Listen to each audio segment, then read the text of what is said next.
Hello students, Ascent education group की online classes में स्वागत है। आज हम 11th क्लास के इंग्लिश कंपलसरी की जो फर्स्ट पोएम है सॉन्ग्स ऑफ द गंगा, वो हमने यहाँ तक आधी पढ़ ली थी। आज हम इसे पहले तो आधा मीनिंग देखेंगे और फिर एक बार पूरा अर्थ करेंगे लाइन टू लाइन। तो यहाँ के आगे गंगा नदी कहती है, I am dressed in water. मैंने पानी के ही परिधान पहन रखे हैं, वस्त्र पहन रखे हैं।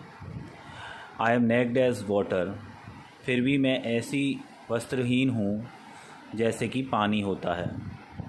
तो पानी क्योंकि ट्रांसपेरेंट होता है, पारदर्शी होता है, और पानी जैसे स्वयं जिसमें आर पार होके देखा जा सकता है, तो गंगा नदी दोनों ही कहती है कि आई एम ड्रेस्ड इन वाटर, कि मैंने पानी के कपड़े पहन रखे हैं।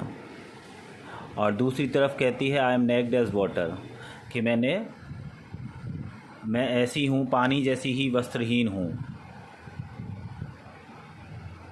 आई एम क्लैरिटी, और मैं हूँ शुद्धता, स्वच्छता, शुद्धता। और ये तो वैज्ञानिक भी साबित कर चुके हैं कि गंगा नदी का पानी सबसे शुद्ध पानी माना जाता है, क्योंकि वो हिमालय की ऊंची पहाड़ियों से आता है और वहाँ पर कई औषधीय पौधे भी हैं। तो ऐसा बोला भी जाता है कि गंगा नदी के पानी में कीटाणु नहीं पनपते। तो इन 3 लाइन का अर्थ हुआ, I am dressed in water, मैंने पानी के वस्त्र पहन रखे हैं। I am naked as water, फिर भी मैं पानी जैसी ही वस्त्रहीन हूँ, क्योंकि पानी पारदर्शी होता है, उसमें आर पार देखा जा सकता है। ऐसे आई एम क्लैरिटी, मैं शुद्धता हूँ, स्वच्छता हूँ। बिली गोट्स बोलते हैं नर बकरे। तो जो एक तो मादा बकरी होती है और एक नर बकरा होता है। तो बिली गोट्स माने नर बकरा। तो नर बकरे come down from the mountain, पर्वतों से कम डाउन माने नीचे उतर कर आ जाते हैं। विदाउट फाइंडिंग सॉलिट्यूड, जब उन्हें क्या नहीं मिलता, एकांत नहीं मिलता। तो नर बकरे से तात्पर्य है, यहाँ पर हम 2 मीनिंग लगाएंगे कि जब बकरे चढ़ने जाते हैं ऊपर पहाड़ पर, तो जब उन्हें प्यास लगती है तो वो आ जाते हैं, गंगा नदी के पास आ जाते हैं अपनी प्यास बुझाने। ऐसे ही मानव जीवन में सबसे ज़्यादा जो नर बकरे हैं वो बताते हैं, युवावस्था को इंगित करते हैं। युवावस्था में मनुष्य खूब ऊंची उड़ान उड़ता है, वह अपने आप को ही सर्वशक्तिमान मानने लगता है युवावस्था में, और वह पहाड़ों जैसी ऊंचाई पर चढ़ जाता है। लेकिन जब भी उसे सॉलिट्यूड माने एकांत, शांति, जब उसे ये चाहिए होती है, तो अंततः वह कहाँ चला जाता है, गंगा नदी के पास चला जाता है। तो यहाँ पर 2 अर्थ लेंगे। नर बकरे जब वह चढ़ने जाते हैं माउंटेन्स, पर्वतों पर, तो फिर वो उन्हें जब प्यास लगती है तो वो गंगा नदी के पास आ जाते हैं। ऐसे ही मानव जीवन में युवावस्था में मनुष्य खूब ऊंचाई, माउंटेन जैसी ऊंचाई पर चढ़ जाता है, वह अपने आप को ही सर्वशक्तिमान मानने लगता है। लेकिन फिर भी जब उसे एकांत नहीं मिलता, शांति नहीं मिलती, तो फिर वह गंगा नदी के किनारे चला जाता है। Camels return from the desert, और यहाँ तक कि ऐसे व्यक्ति जो गंगा नदी से और जो भक्ति से दूर रहते हैं, वो भी गंगा नदी के पास आ जाते हैं। और इस लाइन का अर्थ है कि भाई ऊँट जो पानी के बगैर भी रह सकता है कई दिनों तक, फिर भी वो डेजर्ट से लौट कर आ जाते हैं, मरुस्थल से लौट कर आ जाते हैं, क्योंकि अंततः उन्हें प्यास बुझाने के लिए पानी चाहिए ही होता है। इस लाइन का अर्थ है कि ऐसे व्यक्ति जिन्हें मेरी कोई भी आवश्यकता नहीं है, अंततः मेरे पास ही आ जाते हैं। जैसे ऊँट जैसे होते हैं, उन्हें पानी की कम आवश्यकता होती है, फिर भी वो अपनी प्यास बुझाने रेगिस्तान से लौटकर रिटर्न होकर वो कहाँ चले जाते हैं, गंगा नदी के पास चले जाते हैं। I make 2 lines in the sand, मैं रेत में 2 पंक्तियाँ बनाती हूँ। और ये तो आपको पता ही है कि हर एक नदी ज़मीन पर 2 ही पंक्तियाँ बनाती है। एक तो ये दोनों हैं उसके किनारे, ठीक है, ये दोनों उसके किनारे हैं। एंड से दे आर अनब्रेकेबल वॉल्स, और ऐसा कहा जाता है कि वो अनब्रेकेबल वॉल्स हैं। अनब्रेकेबल जिनको ब्रेक नहीं किया जा सकता, तो जिसको तोड़ा नहीं जा सकता, अटूट दीवारें हैं, ऐसा कहा जाता है।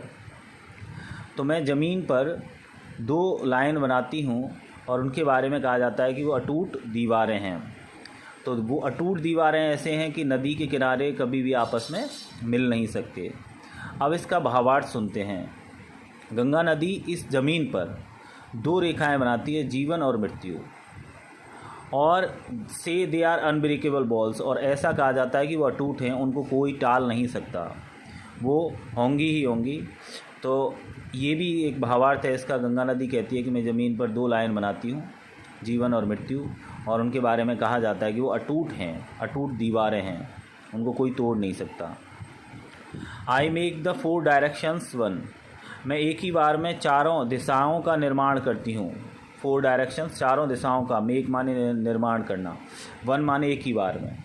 तो गंगा नदी 4 दिशाओं का निर्माण कैसे करती है? उसकी वह और उसकी सहायक नदियाँ 4 दिशाओं में जल ले जाती हैं, इसलिए वो कहती है कि मैं 4 दिशाओं का एक साथ ही निर्माण करती हूँ। I know the secret of walking, और मैं जानती हूँ कौन सा सीक्रेट, कौन सा राज, कौन सा रहस्य। वॉकिंग माने भ्रमण का, पैदल चलने का। गंगा नदी अपने उद्गम स्थान से और जहाँ बंगाल की खाड़ी में गिरती है लगभग 2525 यानी 2525 किलोमीटर तक लंबा सफ़र तय करती है। और ऐसा कहा जाता है, और बिल्कुल सही बात है, कि जो भ्रमण से ज्ञान प्राप्त होता है वो अन्य ज्ञान से श्रेष्ठ होता है, स्थायी होता है, बेहतर होता है। तो गंगा नदी कहती है कि मैं भ्रमण का रहस्य जानती हूँ, राज जानती हूँ कि मुझे भ्रमण से कितना ज्ञान प्राप्त होता है और मैं क्या क्या चीज़ों को महसूस करती हूँ।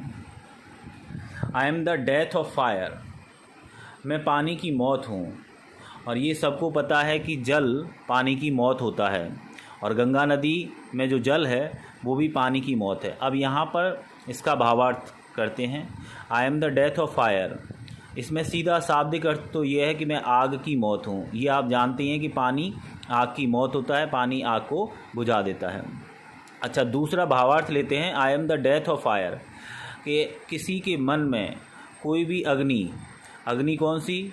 अशांति, दुख, कलेश, कष्ट, इस दुनिया में उसे जो बुरे अनुभव प्राप्त हुए हैं वो, इन सब की समाप्ति कौन कर देती है? गंगा नदी। जैसे ही इंसान अपने इस जीवन को त्याग कर गंगा नदी में जब समाहित हो जाता है तो गंगा नदी का जल उस पूरी आग को जो उसने जीवन भर झेली है उसको शांत कर देती है और उसे क्या पीसफुल एक स्थान ग्रहण करवाती है आत्मा को। तो इसीलिए कहती है गंगा नदी, I am the death of fire, मैं आग की मौत हूँ, यानी मेरे अंदर आकर सभी आग समाप्त हो जाती हैं, जो भी मनुष्य जीवन के कष्ट रहे हैं वो, और एक शाब्दिक अर्थ पानी की मौत, यानी पानी को बुझा देती हूँ। फ्रॉम स्मोक आई लर्न डिसअपीरियंस, मैंने धुएं से सीखा है। डिसअपीरियंस माने गायब होना। तो मैंने धुएं से क्या सीखा है कि कैसे गायब हुआ जाता है। तो फ्रॉम स्मोक आई लर्न डिसअपीरियंस, मैंने धुएं से सीखा है कैसे गायब हुआ जाता है, अदृश्य हुआ जाता है, डिसअपीरियंस हुआ जाता है। अब कैसे सीखती है गंगा नदी? तो गंगा नदी का जल जब अत्यधिक गर्मी में भाप बनकर उड़ जाता है तो वो ऐसे गायब हो जाता है जैसे धुआं। तो इसीलिए कहती है गंगा नदी कि मैंने धुएं से सीखा है कि कैसे गायब हुआ जाता है, अदृश्य हुआ जाता है। नेक्स्ट, फ्रॉम द ओशियन अनप्रजुडिस, मैंने ओशन माने महासागर से सीखा है, अनप्रजुडिस माने भेदभाव रहित होना, पक्षपात रहित होना और किसी से भेदभाव न करना, तो पूर्वाग्रह से मुक्त। तो फ्रॉम द ओशियन अनप्रेजुडिस, मैंने महासागर से सीखा है भेदभाव रहित होना। जैसे महासागर किसी भी नदी को कभी भी, किसी भी नदी या किसी भी नहर के जल को कभी मना नहीं करता और वह उसे अपने आप में समाहित कर लेता है, ऐसे ही गंगा नदी कभी भी किसी भी व्यक्ति को मना नहीं करती, चाहे वह किसी भी जाति का हो, किसी भी धर्म का हो, ठीक है, वो उनको सबको अपने आप में समाहित कर लेती है। इस दुनिया में जाति को लेकर बहुत ज़्यादा ऊंच नीच होती है, भेदभाव होता है, लेकिन गंगा नदी ने महासागर से सीख लिया है कि वह उसे भेदभाव रहित होना है, पक्षपात रहित होना है, पूर्वाग्रह से मुक्त रहना है। तो इसीलिए गंगा नदी कहती है मैं किसी से भेदभाव नहीं करती, क्योंकि ये चीज़ मैंने सीखी है महासागर से। महासागर कभी किसी नदी के साथ भेदभाव नहीं करता, वो सभी के जल को ग्रहण करता है। फ्रॉम बर्ड्स, मैंने पक्षियों से सीखा है how to find a rest house, कि कैसे एक आरामदायक घर ढूंढा जाए, स्थान ढूंढा जाए इन द स्टॉर्म, तूफ़ान में। तो पक्षी क्या करते हैं, जब तूफ़ान आता है उससे पहले ही वो एक ऐसा सुरक्षित स्थान ढूंढ लेते हैं जहाँ पर वो उस तूफ़ान में अपनी जान बचा सकें। अब यहाँ पर गंगा नदी कहती है कि मैंने पक्षियों से सीखा है, फ्रॉम बर्ड्स, पक्षियों से, how to find a rest house, कि कैसे तलाश किया जाए, रेस्ट हाउस माने एक आरामदायक स्थान या घर, इन द स्टॉर्म माने तूफ़ान में। तो जब गंगा नदी में भी तूफ़ान आता है तो उसका आरामदायक स्थान है वो बंगाल की खाड़ी, वहाँ पर जाकर वह आरामदायक स्थान में सुरक्षित हो जाती है। तो इसीलिए कहती है कि मैंने पक्षियों से सीखा है कि मैं कैसे एक सुरक्षित स्थान ढूंढ लूँ तूफ़ान आने पर। जब वह तूफ़ान आता है तो गंगा नदी में भी बाढ़ आ जाती है और बहुत तेज़ बहाव होता है, लेकिन फिर भी वो एक सुरक्षित स्थान यानी बंगाली खाड़ी में अपना स्थान ढूंढ लेती है। From the leopard, how to cover the sun with spots, मैंने लियोपर्ड से सीखा है, तेंदुए से सीखा है, लियोपर्ड माने तेंदुआ। हाउ टू कवर द सन, कि कैसे सूरज की धूप को, यहाँ पर सूरज की धूप को ढका जाए, विद स्पॉट्स माने धब्बों से। तो आपने तेंदुआ अगर देखा हो तो उसके शरीर पर बहुत सारे धब्बे होते हैं। तो धब्बे होने के बाद वो क्या करते हैं, वो सूरज की धूप को ढक देते हैं। ढकने का तात्पर्य क्या है कि आपको सूरज की धूप में भी वो नज़र नहीं आएगा, वो वातावरण के साथ, माहौल के साथ इतना घुल मिल जाता है। वो एक ऐसी घास में बैठता है तो शिकारी तेंदुआ जब ऐसे छुप कर बैठता है तो शिकार को कभी भी वो नज़र नहीं आता, वो ऐसे घुल मिल जाता है। तो उसके जो स्पॉट्स होते हैं, उसकी खाल के ऊपर जो धब्बे होते हैं, तो वो उसे क्या कर देते हैं, छिपा लेते हैं। ऐसे ही गंगा नदी कहती है कि मैंने तेंदुए से सीखा है अपने आप को छिपा लेना सूरज की धूप में भी।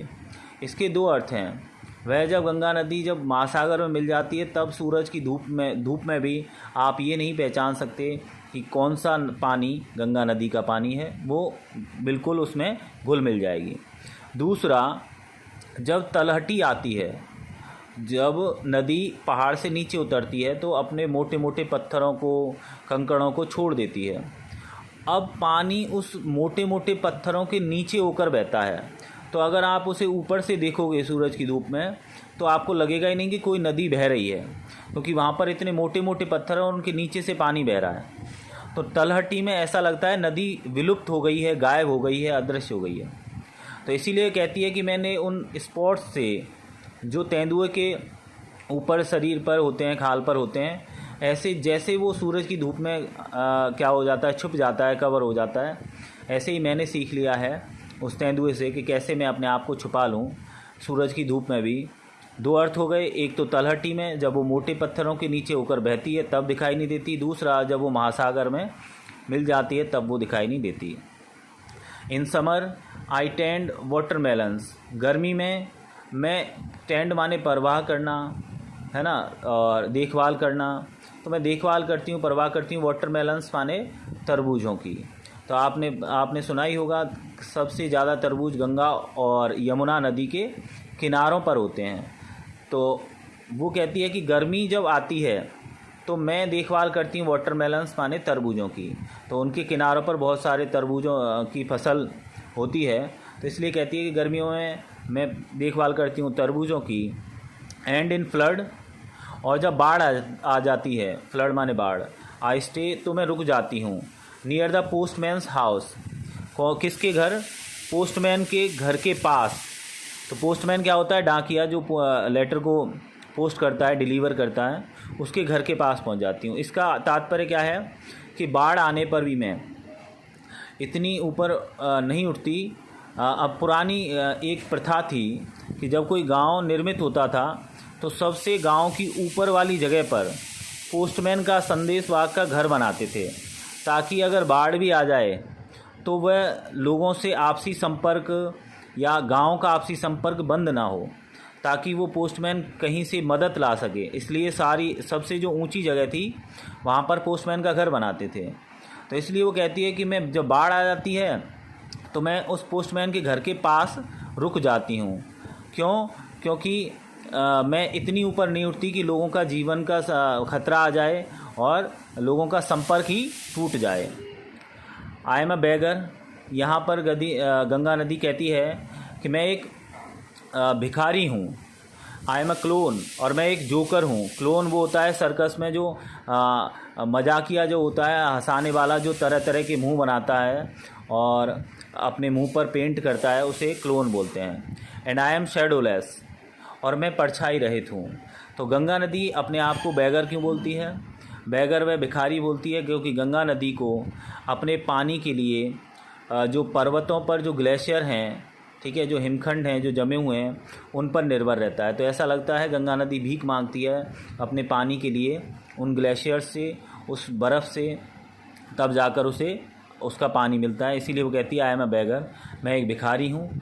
और दूसरा अर्थ देखेंगे कि गंगा नदी ने कहा कि मैं इतना भ्रमण करती हूँ, तो ऐसा लगता है कि गंगा नदी इतने लंबे भ्रमण करती रहती है भिखारी की तरह, उसका कोई स्वयं घर ना होकर वह इतना इधर उधर घूमती रहती है। ये भी अर्थ लगाया जा सकता है। तो वो अपने आप को भिखारी कहती है क्योंकि वह पानी के लिए पर्वतों पर जमी हुई बर्फ़ के ऊपर निर्भर रहती है, उनसे पानी ग्रहण करती है, इसलिए वो भिखारी कहती है। आई एम अ क्लोन, मैं एक जोकर हूँ क्योंकि मजाकिया हूँ, विदूषक हूँ क्योंकि मैं क्या करती हूँ, जैसे मजाकिया लोगों को हंसाने का कार्य करता है, लोगों को खुशी देने का कार्य करता है, मैं गंगा नदी लोगों को खुशी देने का कार्य करती हूँ।